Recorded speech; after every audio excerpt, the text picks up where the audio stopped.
vais juste vous donner un tout petit schéma de ce qu'on va faire. En fait, d'abord, c'est par rapport à la manifestation de regroupement, la deuxième, enfin, c'est la 9e hein, ou 10e. 9e samedi. Voilà, et ce samedi, donc demain, sur Saint-Pierre, pour les gens du Sud, pour les gens des Hauts, pour les gens qui n'en ont pas, l'idée c'est de mettre en avant une situation catastrophique pour un certain nombre de personnes qui, par des réglementations absolument aberrantes, avec le droit du travail qui est complètement trahi, vont se retrouver depuis le 15 en suspension d'activité parce que, avec leur choix, ils refusent de se faire injecter. Je ne dis pas, je dis volontairement injecter parce que le produit est en phase d'expérimentation. Donc nous, ce qui nous intéresse, c'est d'être le soutien de toutes ces personnes. Et au cours de la conférence, à la fin, on va vous parler d'un projet très particulier qui sera justement, venez vous installer, qui sera justement en soutien avec ceux qui sont en situation, ou qui risquent d'être en situation critique. Donc on a une première intervention avec Jacqueline, qui va nous brosser un petit peu rapidement la situation sur le plan mondial, qui va nous donner des chiffres, et qui ensuite parlera du soutien juridique à toute personne qui se trouve en difficulté. Ensuite on aura Sarah qui va nous parler du soutien auprès des jeunes, en particulier des lycéens et collégiens, parce qu'il y a eu des actions, et de quelle manière ils les accompagnent, puisque eux aussi sont l'objet de pression. Ensuite on aura le témoignage très court, enfin selon ce qu'elle veut, de Cécile qui est infirmière, voilà, qui se retrouve dans la situation critique dont on a parlé. Et ensuite, moi j'évoquerai très rapidement la situation critique de toutes les activités culturelles, sportives, pour les jeunes qui sont privés de ça, parce qu'il y a plein de clubs qui ont suspendu les activités pour ne pas faire le travail de police ou le travail du médecin. Et à la fin, on vous parlera très rapidement d'un projet qui va être mis en place, qui normalement devrait voir le jour la semaine prochaine. Voilà le projet global. Enfin, bon, bref, on verra. Puis après, il y a cette manifestation à relayer un peu partout pour que demain on soit un maximum. Sachant aussi, j'ai eu l'autorisation, vous savez, il y avait ce qu'on appelle les marrons. Donc des gens qui allaient à droite à gauche en cachette, qui habitaient à droite à gauche. Et bien, demain, il y aura deux groupes. Une manifestation déclarée, pour ceux qui ont envie d'être en sécurité. Et puis il y a une manifestation entre guillemets marron qui partira du marché. Et à un moment donné, il y aura une convergence entre les deux, il y aura une rencontre. Chacun poursuivra son chemin. Ceux qui de la manifestation déclarée veulent aller avec l'autre groupe, ils les suivront. Et inversement, il n'y a aucun problème. Et on est entièrement d'accord. Voilà. Et puis après, il y aura un petit temps de questions pour les 2 ou 3 médias qui seront là. Je ne sais pas s'il y en a d'autres qui viendront.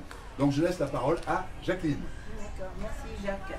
Bon, bonjour, moi donc, je suis une citoyenne comme vous. Je ne vais pas me présenter par rapport au passé administratif, ça c'est pas forcément intéressant.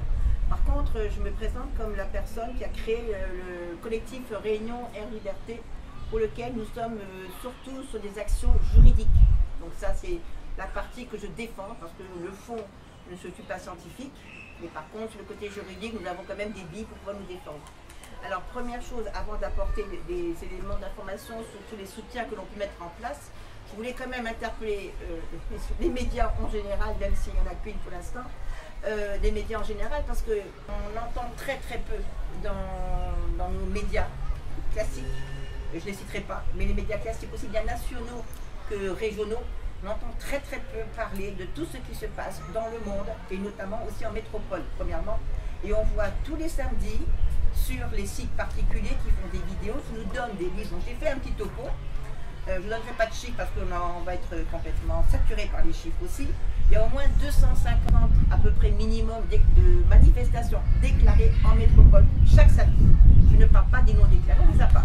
Mais il y en a au moins 250 personnes, beaucoup plus qu'avant. Et malgré tout, on nous annonce des chiffres de ministère de l'Intérieur en baisse, soi-disant, en disant que le 7 août, on était à 237 000 personnes et que maintenant, on est à 121 000 personnes. Et j'en ai même un autre site qui me donne à un chiffre près le nombre de participants.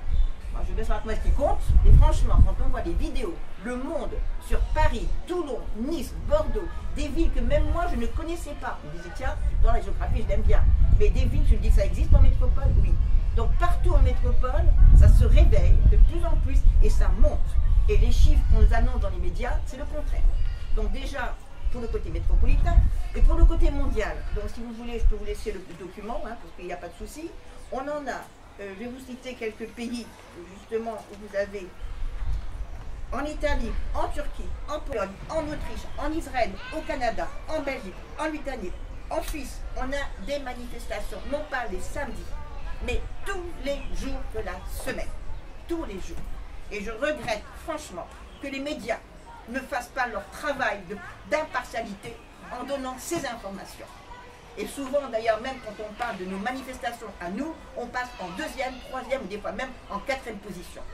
Alors que c'est quelque chose qui est prégnant, qui est important pour tous les gens qui sont en train de perdre actuellement leur salaire. Parce qu'ils ne sont pas en rupture de contrat, on est bien d'accord. Mais ils perdent leur salaire qui est important alors qu'il n'y a pas si longtemps, il y a un an, on les a applaudis et maintenant on les dénigre. Et quand ils étaient applaudis l'année dernière, ils étaient malades, Covid, ils étaient quand même au travail, et maintenant, parce qu'ils sont négatifs, ils ne peuvent pas travailler. Il y a une preuve de cohérence là-dedans. Alors ça c'était mon petit point, excusez-moi, un petit peu musclé, parce que ça m'énerve. Ça m'énerve franchement, parce qu'on a tous les infos. On a tout. Vous pouvez tous les trouver. Moi, je les ai trouvés, n'importe qui peut les trouver, et on n'en parle pas. Donc ça c'était le point presse pour tout ce qui est extérieur, métropole, et voilà. Et puis après j'aimerais bien savoir, alors il y a aussi un autre document attestant une situation sanitaire au 15 septembre. Désolé pour les chiffres, hein, pareil. Population française, 65 426 individus. Il y a eu 6 millions, pardon, j'ai oublié le million, merci Cécile. Il y a eu 6 926 604 personnes qui ont été contaminées avec ou sans symptômes, soit 10,59% de la population. Sur les 543, 347 contaminés qui sont tombés malades et ont été hospitalisés, le virus a une incidence réelle sur 7,84% des contaminés. Je ne vais pas vous faire la liste, je peux vous la donner, il n'y a pas de souci. Vous voyez qu'au bout du compte, on vous fait peur en vous montrant un nombre important de gens contaminés, mais tous les gens qui sont contaminés au Covid ne vont pas aller forcément en réa, ni à l'hôpital automatiquement. Donc on joue beaucoup sur la peur. Et la peur a même fait que des personnes qui avaient une situation vaccinale obligatoire au 15 septembre ont même été vaccinées avant, sans attendre le 15 septembre. Parce qu'on joue beaucoup sur la peur. Et c'est ces personnes-là que nous essayons, nous, dans le cadre du juridique, de les assister. Et notamment, donc j'en viens du coup à ce qu'on est en train de mettre en place. On est en train de mettre en place avec des amis de différents collectifs et hors collectifs, hein, une cellule d'accompagnement et de soutien éclectique. Ce qui veut dire que d'ici 15 jours, il faut la monter aussi, on va vous proposer une conférence de presse pour ceux qui veulent venir, avec tous les thérapeutes, ce ne sont pas des soignants. Je vous rappelle qu'on n'est pas dans le soin style médical, si on les reste tombe dessus, c'est hors de question. On est sur des thérapies alternatives, magnétisme, hypnose, tout ce qu'on peut en accompagnement et en soutien aux personnes. Nous sommes en train de recenser, donc on fait appel aux personnes qui veulent bien nous rejoindre, des personnes qui veulent œuvrer dans ce domaine et être à l'écoute. Pour nous, on va les écouter et les orienter sur différentes personnes qui pourront les aider, les soutenir. Ça, c'est la partie psychologique. Parce que je pense qu'actuellement, les soignants, autres, et puis les pompiers, il y en a d'autres qui ne sont pas soignants, mais qui sont aussi concernés, ils sont en très grande souffrance. Et moi, je les vois quand je les reçois. On a un jerésiste974gmail.com et on reçoit toutes les personnes que l'on ventile en fonction des compétences et des métiers. Et franchement, il faut s'accrocher. Ce n'est pas facile de lire ce qu'ils nous disent et se dire j'ai de la chance, je suis en retraite, mais eux, ils font comment? Donc c'est très dur, physiquement, moralement, de pouvoir continuer parce que eux, ils sont dedans. Moi, je suis de l'autre côté, mais eux, ils sont dedans. Donc cette cellule-là, elle a tout à fait sa place et elle est très importante. Après, vous avez aussi un site internet, jerésiste974.re, qui a été créé, où on met toutes les actualités pour aider les gens. Et un module juridique dont je m'occupe, qu'on essaie d'alimenter comme on peut. Mais si vous ne pouvez pas avoir tous les renseignements, on est toujours à vos dispositions, et notamment par le mail jerésiste974gmail.com. Après, Après, dernière information, parce que je ne vais pas être trop longue non plus par rapport à mes collègues, pour ceux qui ont perdu leur travail au niveau de traitement, je vous rappelle que la suspension de traitement est complètement illégale, j'en ai déjà parlé en manifestation, puisque dans le droit privé comme dans le droit public, ça n'existe pas. Donc c'est illégal pour l'instant, et même les gens, s'ils doivent revenir le 15 novembre pour travailler, il n'y a rien derrière par rapport à leur licenciement. Donc c'est très compliqué, la loi, pour l'instant, elle est en impasse. Par contre, pour ceux qui ont perdu leur travail en suspension, on a des avocats réunionnais qui assistent les personnes dans l'obligation, dans le cadre de leur fonction, obligation vaccinale. Donc j'ai un lien, je suis désolée, il faudra plutôt que vous le photographiez si vous voulez, mais ce sont les avocats à la Réunion. En action juridique que nous menons, Réunion Air Liberté, nous avons une action juridique qui va débuter bientôt sur trois actions bien spécifiques. La première, on va faire un référé au fait des motifs impérieux, dans le sens que les gens qui sont vaccinés, non vaccinés, non motifs impérieux, qui doivent aller en métropole et qui ne rentrent pas dans les petites cases, et qui ont une urgence, ils vont avoir, on a un avocat, deux avocats, Maître Guillon et Maître Manaha, qui sont chargés de faire ce référé liberté urgence, qui va déposer logiquement sous 10 jours, 10-15 jours maximum. Nous avons deux actions juridiques avec ces deux avocats. La première, c'est un référé en suspension du pass, qui va être automatiquement suivi par une action juridique de annulation du pass. Donc c'est en cours, et on espère fortement que ces actions vont aboutir. Même si ça aboutit après que M. Macron, notre cher président, enlève le pass pour des raisons X, Y, Z. Mais pour l'instant, on est en diminution aussi à la Réunion, donc peut-être qu'on va l'enlever ou pas. Mais nous, on maintient cette procédure juridique, ces procédures juridiques. Merci. Merci Jacqueline.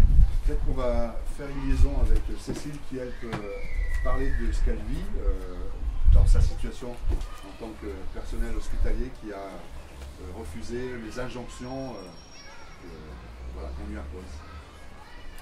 Oui, donc moi je suis Cécile, bon, bah, je témoigne parce que j'espère que ça servira aux uns et aux autres. Donc moi je suis infirmière depuis 10 ans dans mon service, je suis quelqu'un de consciencieux, voilà, j'aime mon travail. Et ce matin j'ai été reçue par mon cadre et le cadre de pôle, donc son directeur hiérarchique à lui, qui avec beaucoup d'émotion, parce qu'il était vraiment très désolé de la situation, m'ont donc notifié ma suspension. Voilà. Voilà. Et bon, ils ont toujours été bienveillants avec moi, j'ai jamais reçu de menaces ou d'injonctions. On a toujours favorisé le dialogue avec mon cadre. Et bon, ben voilà, ce matin, le coup près est tombé. Hein, voilà. Donc, je vais être convoquée par la DRH dans les jours qui viennent. Et, dans les 3 jours, on m'a dit 8 jours. Voilà, donc je suis en attente de cet entretien. Voilà. Moi, je vous conseille, alors, excusez-moi, je fais une aparté là. Je vous conseille, quand vous êtes reçu par votre DRH, votre chef de service, quand vous pouvez, faites-vous accompagner d'une seconde personne. Parce que c'est sans que la personne intervienne, on est bien d'accord, mais c'est un témoin oculaire et auditif qui entend les dire. Donc si vous pouvez vous faire accompagner, c'est mieux. Et qui fait des écrits aussi, c'est important. Comment est-ce que tu envisages justement la suite par rapport à ta situation nouvelle? Comment tu vois les choses? Là, je me mets en retrait pour l'instant, je prends la distance et peut-être que j'attends le 15 novembre. D'accord. Et sur le reste, je ne veux pas parler parce que non, d'accord. Je n'ai pas envie de dévoiler. Okay. En tout cas, je sais qu'il y a des personnes qui sont dans sa situation, qui refusent l'histoire du congé, des rattrapages par le biais du congé. D'autres, chacun a ses propres positions. Tout à l'heure, on vous donnera une information justement pour soutenir des personnes comme Cécile, qui risquent d'être confrontées à des échéances qui ne seront pas, malheureusement, qui ne vont pas disparaître. On va donner la parole à Sarah, qui va nous parler de l'accompagnement, plutôt en milieu des jeunes, lycéens, collégiens, etc. Tu veux dire quelques mots? Oui, alors, plusieurs collectifs ensemble. Donc on mène des actions devant les lycées, les collèges depuis plusieurs semaines. Devant aussi les endroits où il y aura les vaccinodromes à la demande des chefs d'établissement. Donc on parle avec les jeunes spécifiquement de 12 à 17 ans, mais même les plus jeunes aussi. Et en fait, nos actions, ça consiste à les informer au niveau des études qui ont été faites, au niveau des chiffres qui évoluent au fur et à mesure, les chiffres de pharmacovigilance, etc. Au niveau des effets secondaires qu'on rencontre aussi.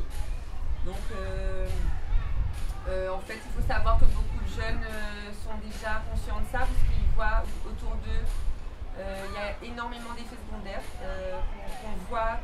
On entend et on voit devant les écoles, on entend les parents parler et on entend les jeunes dire voilà ma copine, tel problème, mon ami, tel problème et tout ça. Donc franchement il y a vraiment un problème au niveau de la remontée et de la diffusion médiatique des effets secondaires. Il y a vraiment un besoin d'aide aussi, les jeunes ont besoin qu'on les aide, qu'on les accompagne parce qu'ils ont des craintes, donc ils veulent absolument s'informer.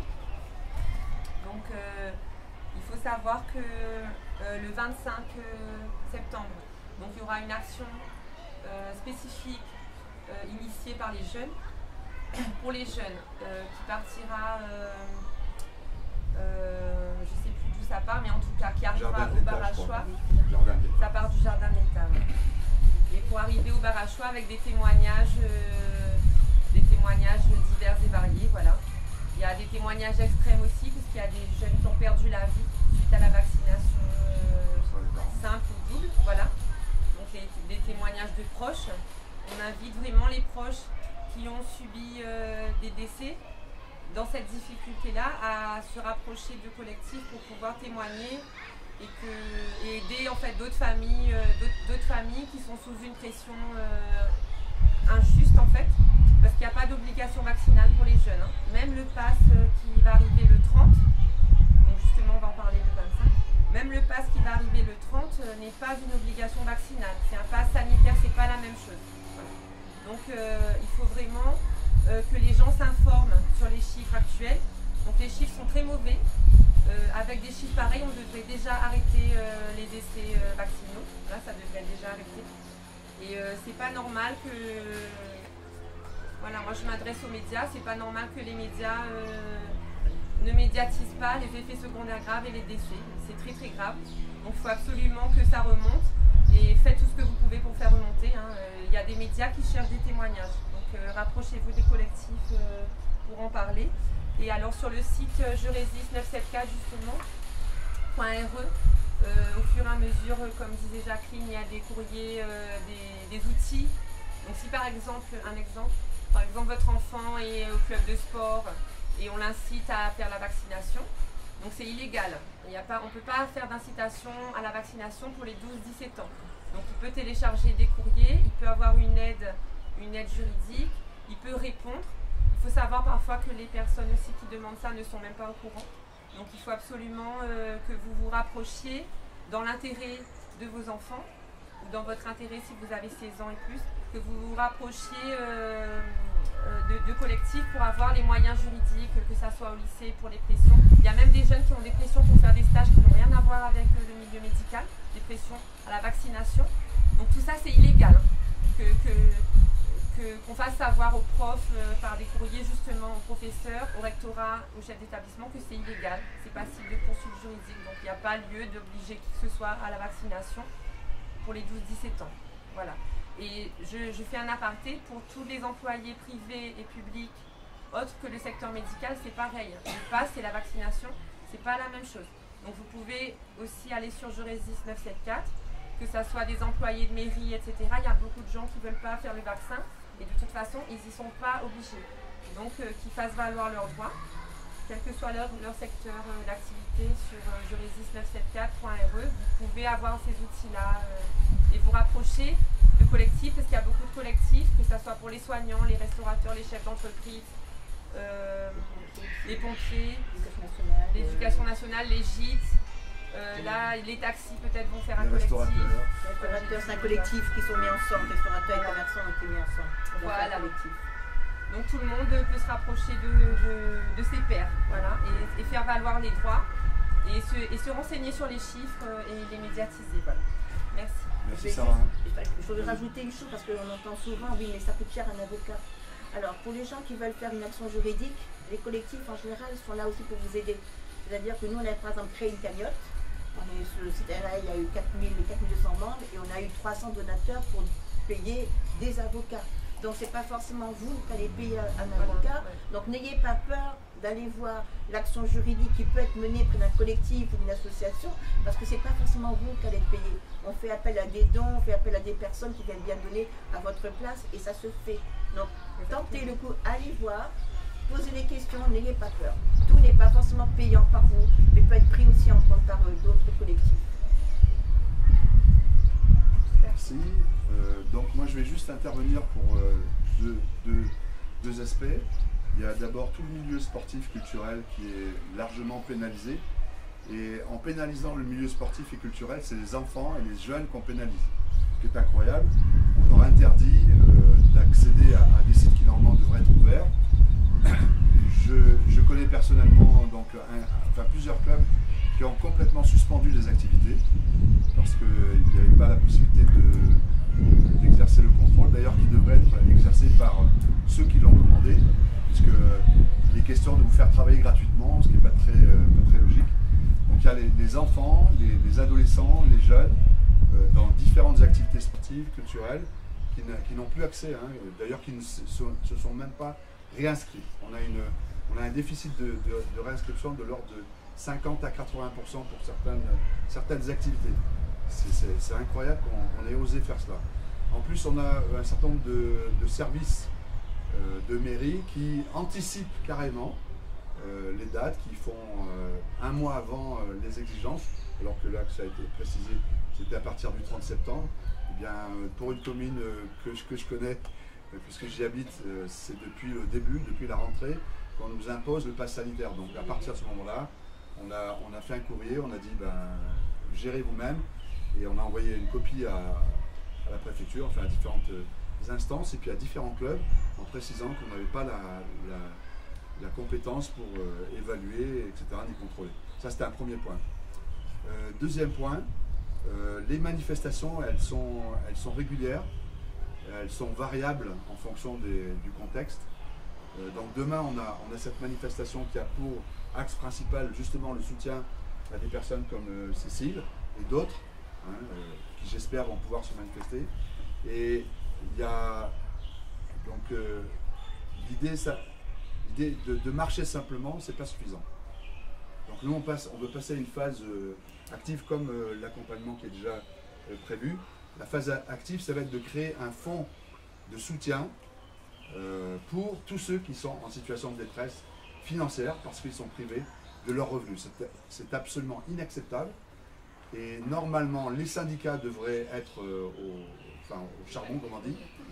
La région, le département qui ont des fonctions de soutien, que ce soit au niveau du social pour le département, de l'éducation, du sport pour la région, oui, devraient être là. Mais comme on ne les voit pas, donc on va mettre en place un système de soutien. Et on a le premier donateur, c'est une personne qui est retraitée, qui donne 2 mois de sa retraite. Alors c'est une retraite très modeste, mais c'est sa retraite qu'il donne.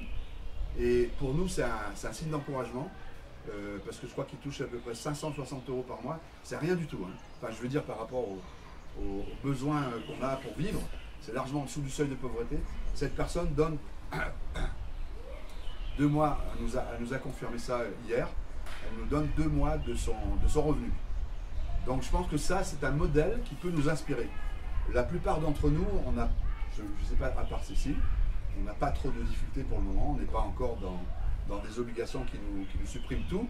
Ça peut venir un jour, c'est pas pour tout de suite, puisqu'il y a des échéances électorales qui sont importantes. La France prend la présidence de l'Europe et il y a les élections, comment on appelle ça, présidentielles. Donc tout ça, ça va être, le pass va disparaître. Logiquement, en novembre, ça sera terminé. On verra. Et donc, en tous les cas, c'est très important qu'on puisse aider concrètement des gens qui vont être dans des situations de détresse. Et on ne va pas se gêner pour interpeller. On va essayer de négocier quelque chose avec Leclerc, on va négocier quelque chose avec la région, le département, avec les communes, parce qu'ils ont des fonds, ils ont des fonds qui sont le résultat de nos impôts, de la collecte des impôts. Donc ils peuvent aussi, eux, accompagner. Il n'est pas question de laisser des gens dans la détresse. Et il y a aussi, je sais qu'il y a d'autres groupes avec qui j'ai discuté, qui eux vont peut-être partager, ça peut être des légumes, des choses comme ça. Donc je ne sais pas comment ça va être organisé au niveau des communes, mais il y aura des choses concrètes au cas où les gens se retrouvent d'un seul coup en situation de détresse. Si vous êtes mère seule avec 2-3 enfants, comment est-ce qu'elle va faire la maman toute seule? Et aussi il y avait une question qui avait été posée, que pensez-vous de la violence qui s'est passée, c'était lundi je crois, autour des ronds-points là. Voilà, la violence contre la liberté de circuler, etc. Voilà. Au cas où vous ayez la mémoire très courte, nous avons vécu ce que les prisonniers vivent. En tôle, vous savez, quand vous êtes en tôle, vous avez le droit à 1 heure de marche par jour, bon, dans un petit circuit. Eh bien, la majorité de la population a été confinée avec une possibilité de marcher et très peu de gens sortaient. Et on a eu des dégâts catastrophiques sur le plan psychologique, émotionnel, des conflits dans les familles. Imaginez une famille très très modeste qui vit dans un petit appartement qui ressemble à une cage à poules, et vous avez la promiscuité, l'absence de liberté de sortir, etc. Vous pouvez imaginer le désordre que ça peut créer. Et la violence que l'État a utilisée pour des raisons qui leur sont personnelles, on ne sait pas trop ce qu'il y a derrière, ça c'est beaucoup plus grave que les petites violences qu'il y a sur les ronds-points, le fait qu'on bloque momentanément. Nous, on a été bloqués pendant des semaines, des mois, on nous a interdit des tas de choses. Dans ma famille, on devait aller voir nos enfants en métropole, on a dit « niet ». Pas question de rentrer dans le système. Il y en a qui ont fait le choix, c'est leur choix. Hein. Je veux dire, on ne va pas juger ceux qui ont fait le choix, mais on a refusé parce qu'on met la main dans quelque chose qui est potentiellement à long terme dangereux. Ça peut être un test, hein, tout ce qui se passe aujourd'hui. Et voir c'est peut-être, il y aura des possibilités de continuer à avoir des situations, comment ils appellent ça, exceptionnelles, je ne sais pas comment ils disent, en crise, là, enfin, toutes les crises. Voilà. Donc, l'idée, hein, c'est important, et demain, on va en parler au cours de la manifestation, c'est ce soutien. Et on communiquera dès qu'on aura le schéma, parce qu'il ne faut pas faire n'importe quoi, hein, il ne s'agit pas de donner comme ça, au hasard, voilà. Hein. Bon, il s'agit de donner à vraiment ceux qui ont besoin, en priorité. On n'aura pas les fonds pour aider tout le monde. Et bien, dès que les choses seront claires, on les communiquera aux médias. Et on espère que là, eh bien, par humanisme, et on va dire le mot un petit peu grave qui s'appelle charité, l'information sera transmise. Voilà, pour que ceux qui sont vraiment en situation de crise puissent faire appel et qu'on les accompagne, qu'on puisse les aider. Donc ça, c'était les...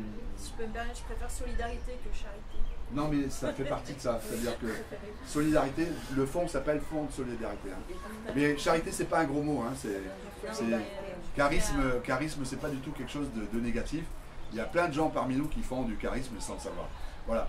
Donc, juste insister. Et demain, vous avez cette information. Continuez à la diffuser. Si vous ne l'avez pas reçue, ben, vous allez sur le site et puis vous pouvez inviter des amis. Moi, j'ai des amis de la Plaine des Cafres qui n'ont jamais voulu venir à aucune manif et qui viendront demain. Voilà. J'en ai 5-6 comme ça qui viennent, qui n'ont jamais voulu venir. Bon, avec l'histoire des 10 km, ils ont peur du gendarme, il n'y avait aucun gendarme sur les routes. Mais voilà, par la peur, on maintient les gens dans la servitude. Hein. J'en ai déjà parlé. Est-ce que je peux rajouter quelque chose, Jacques, ça ne dérange pas trop? On nous taxe souvent, surtout en métropole d'ailleurs, d'anti-vax ou de sectaires. Alors, dans les manifestations, on a des gens qui sont vaccinés. Absolument. On n'est absolument pas anti-vax. Chacun fait ce qu'il veut en toute conscience. Et je rajouterai de mon propos en toute vérité.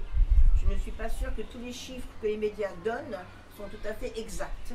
Parce que pour moi, on oriente un peu pour que les gens prennent une décision dans le cas de la vaccination. Mais on n'est pas anti-vax, c'est bien clair. Et des vaccinés viennent aussi participer avec nous aux manifestations. Voilà. Alors maintenant, on va passer la parole à ceux qui ont des questions, principalement les médias, mais je ne sais pas combien de personnes des médias sont là, mais en tout cas, si notre ami de 974, hein, Zinfo 974, si vous avez des questions, allez-y. Hein. Oui, vous disiez là, tout à l'heure que est-ce que vous avez déjà pris contact avec la région, le département pour justement... Non, on va le faire après, une fois que les choses seront constituées, qu'on a une sorte de schéma pour accueillir les gens, etc. On va faire des choses correctement. Vous avez prévu de quelle manière ils pourraient entrer et participer dans ce fonds? Ah ben, y a des fonds, hein, que ce soit à la région, au département, dans les mairies, il y a toute la partie sociale. Ils interviennent par exemple sur le plan comment on appelle ça, de l'économie. La région est intervenue pour aider les entreprises qui ont eu des difficultés là, pendant la période qu'on vient de vivre. Hein. Il y a eu des aides pour les restaurateurs, il y a eu des fonds spéciaux hein, qui ont été attribués pour cela, et d'ailleurs eux-mêmes les prennent en métropole, qui eux les prennent au niveau de l'Europe. Hein. Il y a eu des vannes qui ont été ouvertes avec je ne sais pas combien de milliards, et il y a de l'argent, hein, mais là c'est les citoyens qui vont prendre en charge au départ, en espérant que les institutions vont prendre le relais. Parce que c'est leur responsabilité, hein. C'est une responsabilité collective, parce que chacun d'entre nous, on paye des impôts, etc. Juste une petite parenthèse, actuellement, pour la première fois, je ne sais même pas si ça existait avant, les laboratoires ont le financement intégral de leur phase expérimentale par les citoyens via la sécurité sociale. À chaque fois que quelqu'un se fait injecter le produit, c'est la Sécu qui paye, donc c'est nous qui payons. Lorsque ces produits ne sont pas injectés, c'est l'État qui paye et ça restera dans les comptes de l'État. Et c'est pour ça qu'il y a une pression pour que les doses qui sont déjà commandées puissent disparaître avant le 15 novembre. C'est tout, hein, c'est juste une question politique et économique. Mais actuellement, c'est incroyable, la phase expérimentale est payée par chacun d'entre nous, ce qui était absolument anormal. Voilà. Je donne juste un petit détail, j'ai eu 4 centres d'investigation clinique en métropole pour me présenter comme testeur. Les testeurs sont payés entre 100 € et 4 200 € selon la lourdeur du protocole. Et ben, là, il n'y a personne qui est payé. Et la personne que j'avais eue au départ à Marseille m'a dit si vous n'êtes pas vacciné, vous ne pouvez pas être testeur. Je dis, mais elle connaît pas la règle, elle connaissait très bien la règle. Et en fait, bon, je ne vais pas rentrer dans les détails, j'ai eu Bordeaux, j'ai eu Lyon et j'ai eu Rouen. Et à chaque fois, ils m'ont dit, ce sont les vaccinés qui nous servent de test. Les vaccinés sans le savoir sont suivis pendant 2 ans. Parce que l'obligation, lorsque vous êtes testeur, c'est 2 ans. Et normalement, c'est 6 visites médicales après avec le prélèvement de sang. Et si un malade qui a été vacciné... Non, les vaccinés actuellement servent de testeurs. Ce sont des testeurs naturels. Sans le savoir. Non, pas tous, mais si... Non. Regardez. Non, mais on avait compris. Voilà, c'est-à-dire que si je suis vacciné et que j'ai un problème, il y a un logiciel qui apparemment récupère les données et voit s'il y a des problèmes sur le plan sanguin. Moi, je ne sais pas comment ça marche, hein, mais j'ai eu les 4 et j'ai enregistré. Parce que je voulais, et je l'ai d'ailleurs communiqué à Philippe, et j'ai enregistré la conversation, j'étais un peu surpris, je dis c'est pas possible. Eh bien si, c'est possible. Et j'ai fait une intervention d'ailleurs à l'époque à Freedom, et les gars de Freedom m'ont dit mais non, c'est pas possible. Ben si, après j'ai enregistré, parce que comme il y a eu des doutes. Donc il faut savoir que les labos, là c'est vraiment, c'est le jackpot, hein, il n'y a pas de problème. Et c'est l'Europe qui a signé des conventions avec eux, et d'ailleurs vous avez des contrats. Il y a un contrat qui a fuité, celui de, je ne sais plus quel pays là. Non, de Pfizer avec un pays qui a fuité, c'est des contrats confidentiels, dans lesquels les labos se déchargent entièrement de toute la responsabilité. Et ce sont nos dirigeants européens, avec l'agence de sécurité européenne, qui a donné le feu vert. Comment peut-on imposer à quelqu'un un produit qui est en phase de test? Et comment peut-on le pénaliser parce qu'il ne prend pas ce produit? Voilà, c'est des incohérences. Petite parenthèse. Et une incohérence aussi, il faut savoir que les gens, le laboratoire étant en phase d'expérimentation, s'il y a un problème de quoi que ce soit, il n'y a aucune indemnisation de la part des laboratoires. Oui. De la part de l'État non plus, parce que la sécurité sociale considère qu'on est en état d'expérimentation, ce n'est pas un vaccin obligatoire. Et certaines assurances, alors je ne vais pas vous dire les noms, mais certaines assurances ne prennent pas non plus ce risque assurantiel lié au Covid. Et ça, ce sont des gens qui nous l'ont dit, qui ont appelé leur assurance, qu'il y a un problème et nous, on ne vous connaît pas dans ce cas-là. Notre assurance le prenne. Mais là, je n'ai pas à dire quelles assurances. Hein. Mais voilà, les gens qui ont des problèmes, qui sont actuellement des expérimentateurs d'un produit à grande échelle, tout simplement. Et je ne me trompe pas, c'est dans le protocole page 22 du protocole Pfizer, où justement ils disent qu'ils sont en phase expérimentale et qu'ils ne prennent pas en charge, ils ne sont pas responsables des conséquences. Oui, voilà. En tous les cas, voilà où on en est. D'autres questions? Une question. Vous parlez de la date du 15 novembre. C'est possible d'en savoir davantage? Ben, en tout cas, c'est les éléments. L'autorisation, elle est donnée jusqu'au 15 novembre. Elle sera peut-être renouvelée, ce qui m'étonnerait, vu les résultats. Sur le plan européen, on a des chiffres très intéressants qui ont été compilés par des associations et qui aujourd'hui donnent plus de 2,5 millions d'effets, comment on appelle ça, indésirables. Et sur ces 2,5 millions, il y a 1,3 million d'effets très très lourds. Et il y a 3 semaines, il y avait 45 000 morts en Europe, juste avec le vaccin. Ça, ce sont les chiffres officiels de l'Agence de sécurité du médicament. Et juste pour information, lorsqu'il y a eu il y a eu un test là, qui a été fait récemment par rapport au sida, il y a eu une expérimentation qui a été faite avec 2600 personnes et qui vient d'être arrêtée avec à peu près la même technique avec l'ARN. Elle vient d'être arrêtée parce que les résultats sont catastrophiques. 25% de résultats positifs. Donc ça c'est en Afrique que les labos font leurs expérimentations comme par hasard. Et bon, c'est des informations récentes. Hein. Et là on a des chiffres de fou. Et puis il ne se passe rien. Voilà. Je voulais juste rebondir sur la question de la dame. En fait, jusqu'au 15 novembre, c'est la loi du 5 août 2021 qui est valable jusqu'au 15 novembre. Donc, voilà. Donc il se pourrait que cette loi soit... C'est l'autorisation de mise sur le marché, là, je pense. Non, je parle de la loi du 5 août concernant l'obligation vaccinale et le pass sanitaire. Ah oui, d'accord. Ah oui, d'accord. Parce que l'AMM, il me semblait qu'elle avait été donnée jusqu'au 15 novembre, hein, je sais pas. Non, je ne parle pas de la même, je parle de la loi sur l'obligation vaccinale. Oui, d'accord. Une question, madame. Oui, je voulais savoir pourquoi dans les centres de vaccination, au départ, ils devaient remplir une fiche avec le consentement éclairé. Moi, je suis allée dans certains centres de vaccination, j'ai posé des questions. Ils m'ont dit que ça ne se faisait plus du tout. Je voulais savoir pourquoi. Parce qu'eux, ils n'ont pas pu me donner la réponse. Ils ne respectent pas la règle. Moi, le problème, c'est que du coup, vous n'avez pas de consentement éclairé. Donc, on vous inocule un produit sans autorisation. Donc, vous pouvez vous retourner contre la personne qui l'a inoculé, entre parenthèses, même si elle le fait sous le fait d'un supérieur hiérarchique. J'irai revoir les responsables. Ah oui, il faut leur dire, c'est une obligation. Il y a eu le cas en métropole d'une jeune femme qui ne voulait pas se faire vacciner, qui est partie dans un centre de vaccination parce qu'elle avait l'obligation vaccinale de le faire. Elle s'est accompagnée d'un avocat, est allée voir le médecin en disant voilà, dans le protocole, quels sont effectivement les risques que je peux avoir ou pas. Pouvez-vous m'assurer qu'effectivement ce vaccin est, pour ce qui a été donné, sécurité. Le médecin a refusé. On dit je ne peux pas. Je ne pouvais pas dire qu'effectivement ce vaccin allait effectivement avoir une incidence favorable sur sa santé. Elle a fait constater devant un huissier, elle est repartie. Elle n'était pas vaccinée. Voilà. Donc, on vous oblige, entre parenthèses, à avoir un consentement, alors que du coup vous n'êtes pas consentante. C'est une façon de dévier le système, en disant oh là là, mais elle a dit, elle a signé, c'est bon, la case est bonne. Non. Mais ça se fait, hein, même dans les centres éphémères, ils ont mis dans une petite ville. Moi j'ai demandé à ceux qui étaient allés se faire injecter. Et là, dernièrement encore, hein, j'ai cherché moi, parce que moi je me présente comme si je voulais me faire injecter. Et donc je veux prendre des papiers, et ce papier existe. C'est illégal. Déjà, c'est pas très légal de le faire, mais alors là, c'est encore doublement illégal.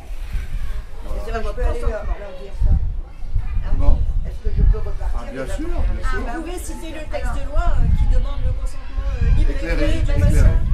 Et éclairé, c'est très. En Suisse, il y a des médecins qui ont 17 points. Et après, si vous faites vacciner, merci, au revoir, à bientôt. Ah, vous allez interroger, madame. D'accord. Allez-y, oui. Je peux y aller avec un avocat, si je trouve un avocat. Oui, un huissier. Il faut le faire, hein. Mais c'est pas. Moi, j'ai des amis qui ont été injectés, je ne dis pas vaccinés, et qui n'ont rien signé, et on leur a rien donné comme information. Bon, ils ont déjà un certain âge, mais voilà. Oui, mais c'est une responsabilité, Oui, c'est celui qui a grave. donné, parce que logiquement, c'est comme vous allez faire un don du sang, on vous fait remplir un protocole, vous remplissez des cases en fonction de votre connaissance éclairée, et vous signez tout ça. Donc c'est un accompagnement, des engagements que vous prenez par rapport à ce que vous allez faire.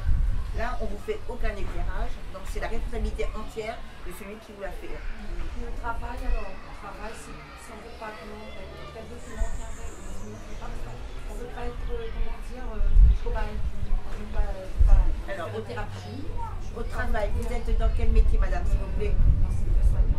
Aide-soignante. Alors, logiquement, déjà, votre DRH ou chef de service va vous signifier votre situation.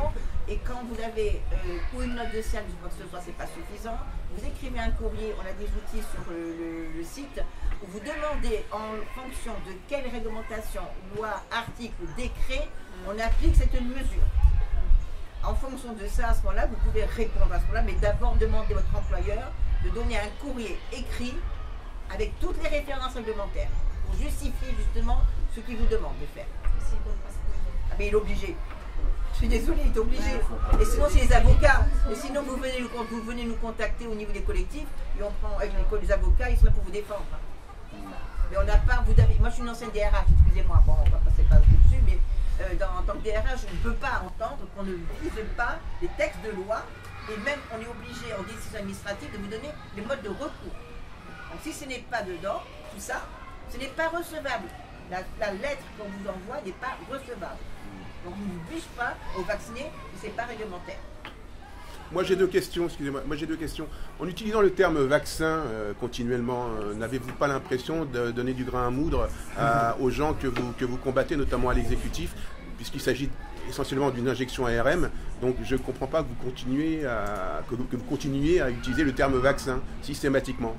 Deuxième question, est-ce que vous pensez qu'avec le droit, vous allez pouvoir y arriver, sachant ce qui se passe en métropole, et notamment les échecs de Maître Divisio et la décision du parquet général de Paris qui a rejeté les milliers de plaintes effectuées par ce même avocat? Alors, effectivement, vous avez raison sur le terme vaccin. On en a pris conscience depuis peu de temps, parce que des fois, ça nous parle sans partir, mais c'est bien une injection, de toute façon, parce que le mot vaccin correspond à une norme juridique au niveau de la sécurité sociale.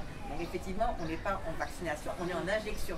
Mais à force de le dire, effectivement, on a banalisé ce terme, et c'est une erreur monumentale. Et nous, on essaie de reprendre, et excusez-moi pour tout à l'heure, c'est parti des pas tout seul. Mais le mot réel, c'est une injection. Et de plus en plus, vous entendez parler d'injection et non pas de vaccination. Et pour ce qui est par rapport à Maître Divisio, je ne connais pas Je parle du droit en général. Oui. Est-ce que vous pensez y arriver par le droit? Ah oui.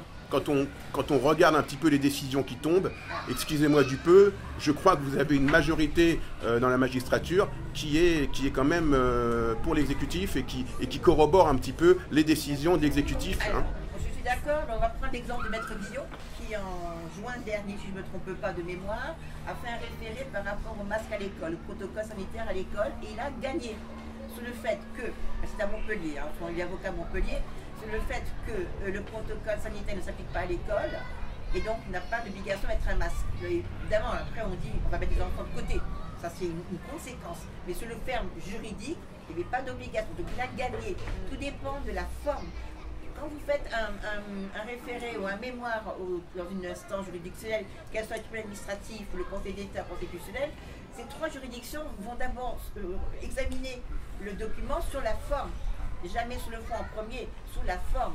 Si la forme n'est pas recevable, il suffit d'avoir manqué un nom du président d'une association, des petites choses comme ça. Si la forme n'est pas recevable, ils ne vont même pas regarder le fond. Donc par rapport à ce qui s'est passé en métropole, je ne sais pas comment était la forme. Est-ce que ça a été rejeté par rapport à la forme ou par rapport au fond? Je pense plutôt que c'est la forme qui n'a pas été acceptée, mais ça n'empêche pas que si la forme est recevable, ils sont obligés d'instruire.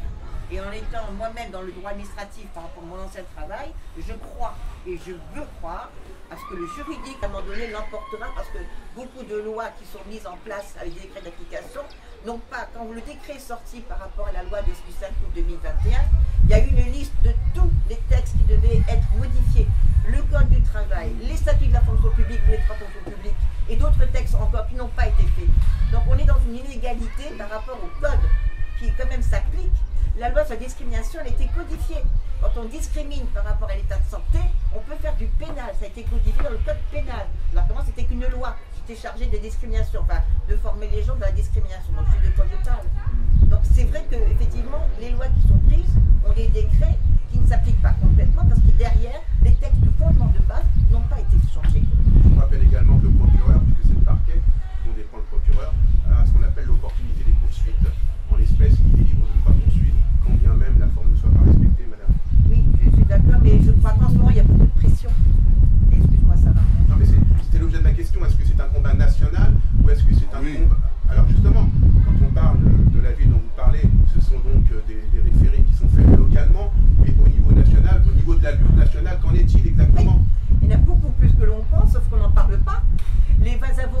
Maître Guillaume, parce que c'est avec qui on travaille actuellement, se sont regroupés en avocats, même européens, et même des actions à ce niveau-là. D'accord, mais est-ce que c'est probant en 18 mois qu'avez-vous obtenu ça? Alors, j'en ai parlé dans une manifestation. D'ailleurs, devant nous, on a un rouleau compresseur illégal pour moi, mais il va plus vite que nous, et nous, on ne peut contester ces décisions que dans le cas du juridique, et ça prend plus de temps. D'où les référés liberté urgents. En fonction, les requérants de liberté urgents que l'on va passer, c'est parce qu'on a des personnes qui veulent partir là dans les 3 semaines, c'est d'urgence, et on peut recevoir ce référé sur la forme parce qu'il y a une urgence derrière. Mais je sais bien que c'est très long, mais pour moi, on n'a que cette forme parce qu'on n'est pas scientifique. Moi, je ne suis pas médecin, je suis dans le droit, et pour moi, le droit doit s'appliquer. Je crois encore aux valeurs de l'État, même si par moments, elles me semblent un peu lointaines. Elles sont les valeurs de l'État avec vos élus. Où sont vos élus? Ah, ben alors ça demande censés vous représenter et qui pourraient avoir un poids bien plus important que vous ne l'avez. Où sont vos élus? Ils ont renoncé déjà depuis longtemps. Certains se sont prononcés. Ah, il serait peut-être temps aussi d'avoir une option politique plutôt que juridique. Une approche judiciaire. Vous n'avez pas comme solution, vous aussi, qui non, ne posez pas pas de questions. Parce que ce soit un peu plus politique, parce que je pense qu'il faut secouer vos politiques, il faut secouer vos élus. Parce qu'ils sont envoyez des courriers, ils sont effacés. Députés, Non, mais il faut les mettre des courriers. il faut les mettre il faut aller les chercher, avec les dents, comme certains disent vis-à-vis de ceux qui ne sont pas vaccinés. Je vais vous couper 2 secondes parce qu'il y a quelque chose qui vous m'interpellez et qui me met moi un peu en colère. Nous avons une Assemblée nationale avec 577 députés. La prolongation de la loi sanitaire dernièrement a été faite avec 93 députés, dont la majorité était marquée à 52. On n'a même pas un quorum obligatoire. Il suffit d'avoir, peut-être pas 5, une centaine sur les 577 députés qui sont présents pour qu'une loi passe. Et là, vous dites, c'est quoi ça? La démocratie pour même pas 100 personnes. Si la loi ne passe pas, elle est et bien privilégier l'option politique, solliciter un peu plus durement, un peu plus âprement aux élus, je pense. Alors on va vous suivre, vous prenez le livre et on vous suit. Non, mais je pense que les élus de la Réunion sont tranquilles, sont peinards. Non, ils sont pas peinards. Pas que la Réunion, il y a aussi ce... Bien sûr, madame, bien sûr. J'ai une amie en Bretagne qui ont inondé avec un très gros réseau. Ils ont inondé tous les députés, les sénateurs, les maires qui sont suivis. Ils ne l'ont pas dit ouvertement. On vous suit, mais on ne peut pas ouvertement se positionner. Moi, je me suis posé la question, mais elle me regarde de quoi cette question? Pourquoi, à un moment donné, il n'y a eu que 200 députés qui ont voté la loi du 5 août et même pas la moitié des députés? Est-ce qu'ils ont eu le courage, excusez-moi, mais ça me concerne moi, est-ce qu'ils ont eu leur courage, leur opinion? Je vous rappelle que le vote national, il est public, on sait qui a voté. Et même certaines personnes ont eu leur nom marqué dans les métros à Paris, des gens qui ont été votés pour, voter contre. Donc je ne sais pas s'il y a un manque de courage, c'est mon interprétation, mais je pense qu'il y a un manque de courage de nos députés, de nos élus. Et ça c'est mon interprétation personnelle. Elle ne me regarde que moi. Alors ce qu'il faut mettre au crédit de toute la population, c'est que pendant à peu près 6-7 mois, les gens ont été matraqués, on leur a fait peur, on les a enfermés, on a fait exactement ce qu'il faut pour les soumettre. Et comme je l'avais déjà dit, la crainte est le terreau de la servitude. Donc que ça soit un politicien, que ça soit n'importe qui, quand ils ont écouté les médias de manière intensive, ils ont flippé, tous, sans exception. Et moi-même, j'ai été obligé, dès le début, quand j'ai senti la manière dont les choses se passaient au niveau des médias, j'ai dit à ma femme, je ne regarde plus, c'est terminé. J'ai fait une croix là-dessus. Mais ceux qui ne l'ont pas fait, et qui sont en permanence avec le discours, la propagande, hein, combien coûte la publicité qui passe dans les radios sur la vaccination, etc. J'aimerais bien savoir quelle est la somme qui a été investie dans le domaine, ça doit être énorme. Toute la journée, il y a des trucs comme ça, à droite, à gauche. Donc il faut aussi comprendre que la population, elle a été prise en otage, et pour qu'elle se réveille, il faut qu'elle soit un peu plus libre. Et qu'elle sente qu'il n'y a pas besoin d'avoir la crainte, mais c'est pas évident, hein, ça ne se décrète pas hein, quand on vous met cette pression. Donc il faut aussi, voilà, c'est pas évident. Hein. On cache les effets secondaires indésirables, oui, on cache les décès, parce que si vraiment on disait les chiffres réels, À mon avis, les gens réfléchiraient avant de se faire injecter. Ah oui, voilà. On est Il y, bien a d'accord. il y a une campagne de propagande très forte, Ah oui, actuellement, oui. même sur les réseaux C'est sociaux. énorme. Il y a de l'argent investi énorme. dans les réseaux Je sais pas sociaux. comment ils Il ont- faut de la propagande. Il y a aussi les budgets Banalisé. des institutions, notamment régions, Oui. départements, qui, sous couvert de, comment dirais-je, de financement ou de budget publicitaire, inondent des radios, et que ce soit les radios populaires ici. Ce qu'il faut savoir, c'est que les budgets des régions et des départements et des institutions sont une manne financière dont ils ne veulent pas se passer. Et c'est pour ça qu'ils font de la propagande. Mais ce serait peut-être aussi le rôle des organisateurs de fustiger et de mettre en demeure un petit peu ces journaux qui viennent bien souvent assister à vos réunions et qui par derrière vous écrivent des papiers incendiaires, vous les avez lus. Mais on sait, il y a des voilà. mises en demeure. Et ce qui m'étonne, c'est que vous continuiez dans une certaine naïveté enfantine à croire que ces Non. gens-là vont finalement écrire la vérité et Martin Luther King a lutté à peu près 8 ans.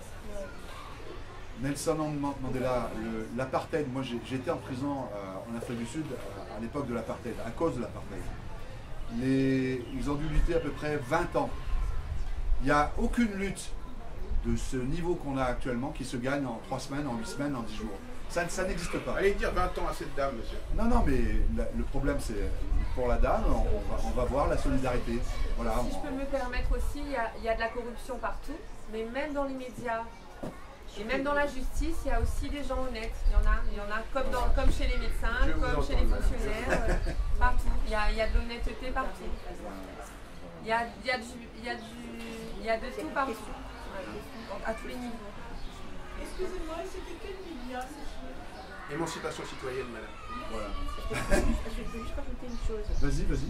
Dans le cas des personnes qui vont perdre leur travail par la suspension, il y a dans le texte de la loi de 5 août, il y a effectivement les contre-indications médicales, notamment, alors j'ai toujours eu mal à prononcer ce terme, le choc arthritique, je ne me trompe pas. Maître Guillon, donc j'ai en visio il y a 2-3 jours, m'a signalé que votre médecin peut très bien vous entendre sur votre côté burn-out, donc côté psychologique important, qui fait que du fait de votre état de santé morale, psychologique, peut être une contre-indication médicale. On est bien d'accord. Donc, Ma soeur, elle était au bord de la dépression, le psy, je crois que vous êtes à... alors, médecin du travail, Mettez madame. votre vaccin et... Médecin du travail, changer de médecin, je suis désolée. Il y a une très forte pression actuellement, et c'était dit, donc c'est pas moi qui le dis, c'est officiel, sur la CGSS, sur les médecins, pour empêcher les arrêts de travail. Nous, on a toujours dit aux personnes qui sont en prévision de suspension de traitement au 15 septembre, mettez-vous en arrêt maladie, on gagne du temps, parce qu'effectivement, le rouleau compresseur des textes qui nous pondent, et nous qui devons réagir juridiquement, fait qu'on a un décalage dans le temps. Donc nous, on essaie de gagner du temps pour que le côté juridique puisse le gagner entre-temps.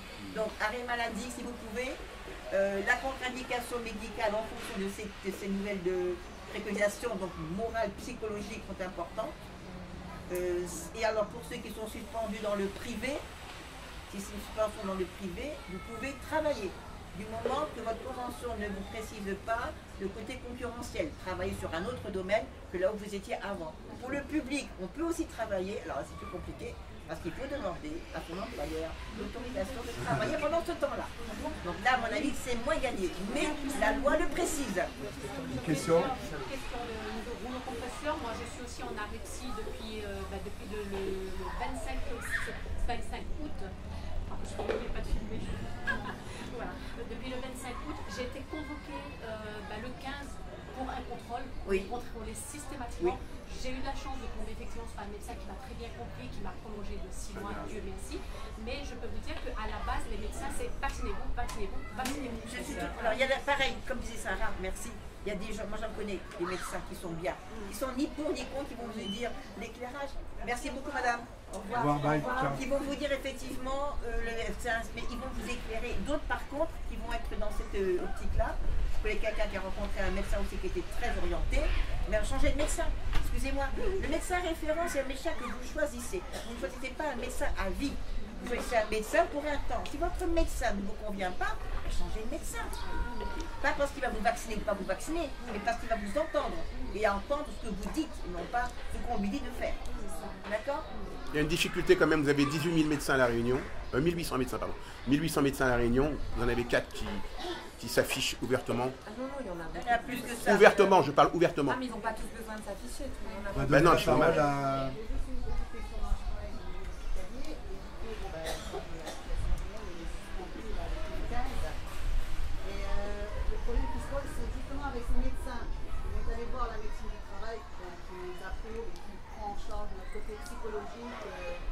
Donc là, il n'y a pas de problème là-dessus. Donc, ils mettent une app à confronter au médecin de ville. Donc, le médecin de ville, effectivement, dans la liste des médecins engagés, il y en a qui sont comme nous et qui voient très bien ce qui se passe, qui sont de notre avis. Mais il y en a beaucoup qui, effectivement, hop, c'est vacciné pour aller travailler. Donc, on se fait un arrêt maladie pour 2 semaines, on prolonge 2 semaines encore, on prolonge 2 semaines encore avec ce même médecin. À un moment donné, il me dit de voir un psy pour essayer de prendre en charge c'est psychologique. On va voir un psy et le psy, c'est catégorique. Faites-vous vacciner, vous serez mieux. C'est pas un psy.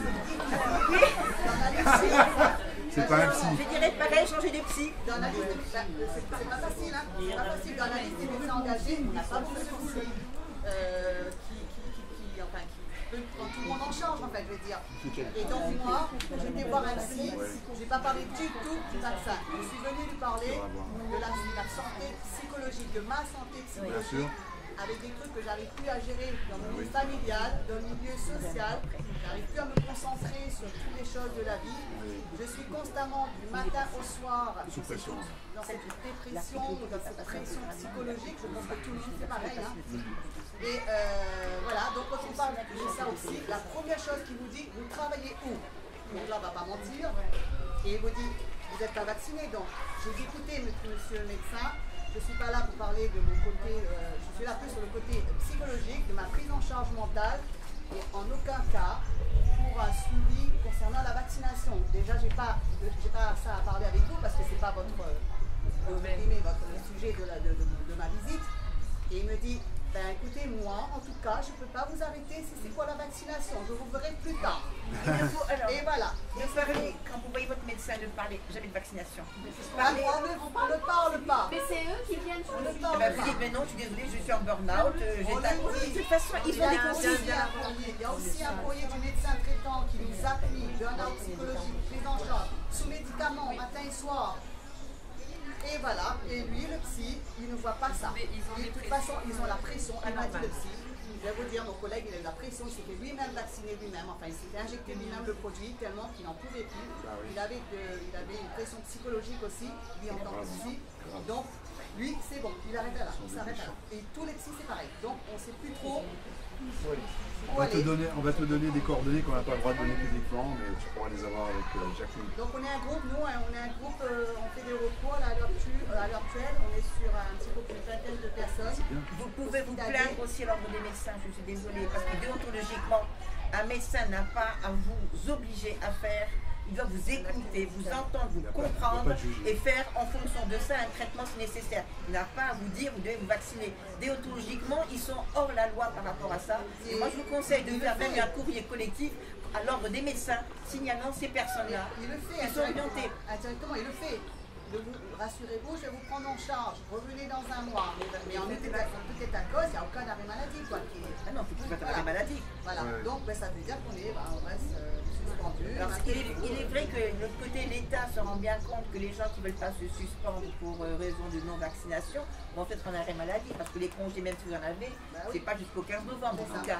Donc l'arrêt maladie est quelque chose, est une mesure qui n'ont pas, à mon avis, pas pensé que les gens prendraient. Donc depuis le début, on leur dit de faire ça. Même en amont, je pense qu'il y a une très grande majorité, excusez-moi, je pense qu'il y a une très très grande majorité de ces gens comme nous là, qui sont privés de salaire. Donc il y aura, parce que les médecins ne veulent plus nous prendre en charge correctement. Oui, mais ça, c'est la pression. Alors c'est pareil, là, nous, on n'est pas là pour les juger. Mais c'est déontologiquement, ils sont aussi médecins qui, en fonction de leur propre respect, de leur propre regard à eux, comment peut-on orienter une personne qui est en souffrance en disant vaccinez-vous? Pour moi, c'est quelque chose qui est déontologiquement impossible. Donc ça, c'est à se plaindre à l'ordre des médecins. Et vous pouvez contourner le problème en disant que vous êtes vacciné, vous pouvez mentir au psy. Vous lui mentez, vous dites que vous êtes vacciné, il ne peut pas le contrôler si vous ne l'êtes pas. Vous lui répondez oui, comme ça vous rentrez dans ce qu'il faudrait faire, je pense pour les autres personnes, il faudrait faire ça, mentir. Bien sûr. Même vous empêchez de mentir aussi, et après vous mettez normalement. Oui, c'est ce qu'il faudrait faire, je pense. Dans ce système-là, il faut finir par le contourner d'une manière ou d'une autre. Ah oui, c'est bien. Moi j'ai une petite question sur tout à l'heure vous parliez du droit du travail. Quand on est en suspension de contrat, moi avec ma conjointe on est monté l'autre jour à la DIEC et on n'a pas eu ce discours. En suspension de contrat dans le droit privé, et puis moi de ce que je connais, parce que j'ai été syndiqué longtemps, on ne peut pas reprendre un autre boulot à côté. Alors vous pouvez, du moment que dans votre convention collective, c'est du privé, c'est spécifié et que vous avez une clause de non-concurrence. Voilà. Vous êtes par exemple, je ne sais pas, vous êtes menuisier, vous travaillez dans une entreprise de menuiserie, vous n'avez pas fait de la menuiserie à côté parce que vous allez prendre des clients dans la menuiserie dans laquelle vous travaillez. Donc non concurrentiel. Et doit être précisé dans la convention collective. Parce que l'inspecteur du travail ne nous a pas du tout donné ça. C'est la loi, c'est un avocat. Alors, c'est vrai que, il faut être aussi dans l'autre côté. Je fais plus confiance à la DIEC qu'aux avocats. Parce que nous, on est passé aussi chez un avocat. On lui a posé 2-3 questions pièges, il était à côté de la plainte. Vous allez donner votre nom, parce que les DIEC c'est des collègues, parce que j'ai fait anciennement l'ARS et puis la DGSS, donc c'est des collègues. Vous allez me donner votre nom si vous voulez bien, et je contacterai mes collègues de la DIEC, et je leur poserai la question exactement, en me donnant les références des textes sur lesquels ils s'appuient. Parce que les avocats, vous savez, pour certains, quand même, ils s'appuient pour défendre vos dossiers sur des textes réglementaires bien précis.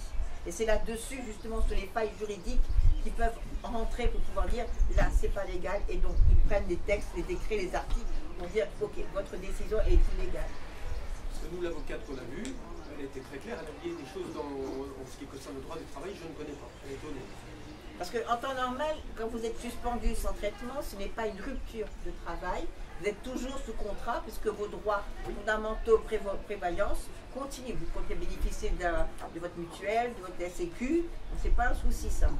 Mais en même temps, cette suspension sans traitement, elle est quand même illégale.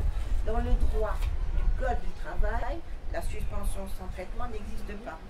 Il faut toujours avoir un salaire, on peut suspendre, mais pour des raisons, entre parenthèses, disciplinaires. Dans le cas de la fonction publique, vous pouvez être suspendu avec un traitement obligatoire à titre conservatoire. Parce que la personne qu'on va mettre en conseil de discipline, on préfère l'avoir, entre parenthèses, hors des locaux, tout en maintenant un salaire. C'est dans les statuts de la fonction publique.